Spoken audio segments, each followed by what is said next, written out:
Você já pensou em juntar computação e criança? Agora imagina fazer isso sem computador. Lá em 1900, esse cara fez isso e deu muito certo.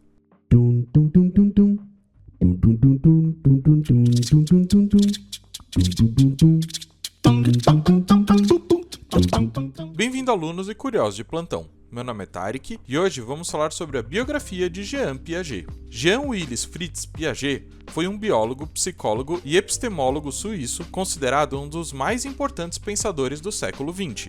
Ele defendeu uma abordagem interdisciplinar para a investigação epistemológica e fundou a epistemologia genética, uma teoria do conhecimento baseada no estudo da gene psicológica do pensamento humano. Além disso, na psicologia, Piaget influenciou significativamente o campo da ciência da computação. Seymour Papert utilizou o trabalho de Piaget como base para desenvolver a linguagem de programação. Logo, Alan Kay, por sua vez, utilizou as teorias de Piaget como fundamento para o sistema conceitual de programação Dynabook. Essas discussões contribuíram para o desenvolvimento do protótipo alto, que explorou elementos da interface gráfica do usuário pela primeira vez, influenciando a criação de interfaces a partir dos anos de 1980.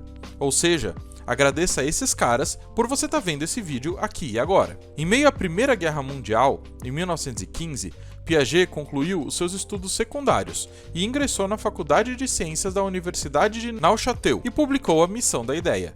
Ele se filiou à Federação Socialista Cristã em 1917 e, no ano seguinte, obteve o bacharelado em Ciências Naturais, concluindo em seguida a sua tese sobre malacologia, o estudo dos moluscos, na região de Valais. Entre 1915 e 1917, problemas de saúde o levaram a estadias em Leysin, onde retomou o dilema de ciência e fé.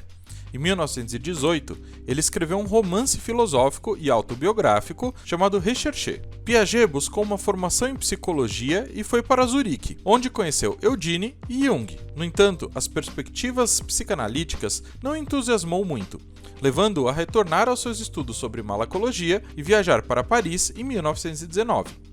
Lá em Paris, ele estudou na Sorbonne e fez estágios em 2 hospitais da região. Durante a sua estadia, Piaget conheceu Theodore Simon, que convidou-o a padronizar um dos testes de inteligência desenvolvido por Cyril Birch, na Inglaterra. Essa experiência permitiu Piaget a delimitar um campo de estudo empírico, o pensamento infantil e o raciocínio lógico.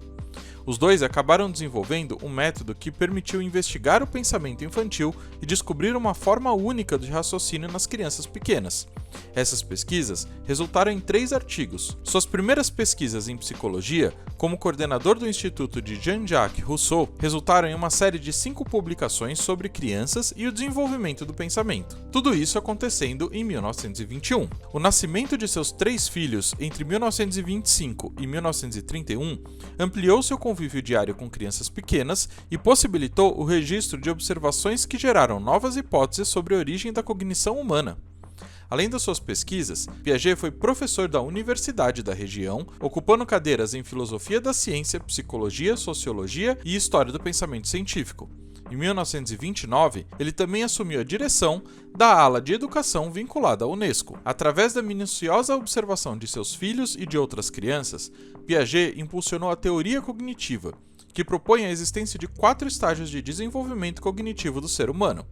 No estágio da inteligência sensomotora, a criança desenvolve esquemas de ação e conceitos sensomotores, além de iniciar a construção de categorias como objeto, espaço, tempo e casualidade. No estágio pré-operatório, ocorre o pensamento indutivo, egocentrismo e a falta de diferenciação entre o próprio ponto de vista e o dos outros.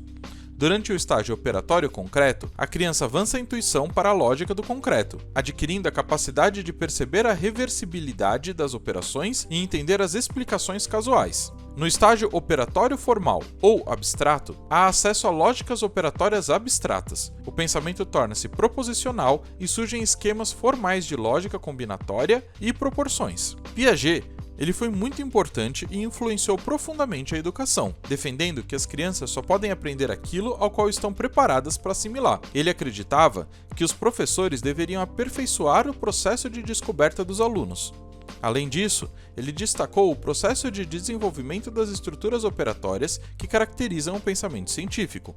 Continuando a sua atuação como professor em psicologia experimental e sociologia, Piaget contribuiu para a Universidade de Lausanne e a Universidade de Genebra. Durante a Segunda Guerra Mundial, ele ministrou conferências que foram depois reunidas na publicação da Psicologia da Inteligência. Em 1950, ele publicou a sua primeira síntese epistemológica, a Introdução da Epistemologia Genética, em 3 volumes. A partir da criação do Centro Internacional de Epistemologia Genética em 1955, ele intensificou o estudo interdisciplinar e promoveu discussões acerca de pontos de vista e pesquisas com crianças. Esses esforços foram reunidos nos Estudos da Epistemologia Genética, publicados anualmente de 1955 até 1980.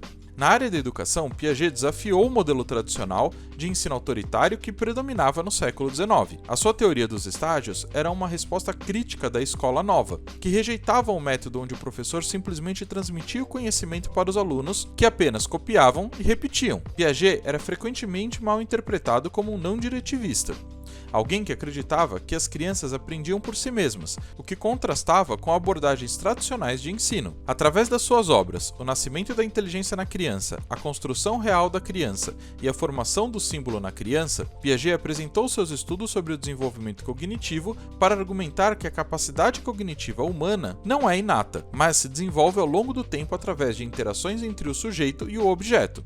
Isso representou uma divergência tanto com o behaviorismo quanto com a Gestalt. Piaget recebeu inúmeras homenagens internacionais por suas contribuições. Ele lecionou na Sorbonne e foi presidente da União Internacional de Psicologia Científica. Ao longo da sua carreira, ele recebeu títulos de doutor honoris causa em mais de 30 universidades ao longo do mundo, incluindo Harvard, Sorbonne e a Universidade Federal do Rio de Janeiro. A sua influência na educação e na psicologia continua a ser reconhecida e celebrada globalmente, e aqui no Brasil, muitas escolas seguem os ensinamentos e os estudos que esse cara fez. Eu espero que vocês tenham gostado do vídeo, não se esqueçam de curtir e compartilhar, e lembrem-se que toda semana temos um novo vídeo, então se inscreve no canal e ativa o sininho para sempre receber novas notificações. Muito obrigado!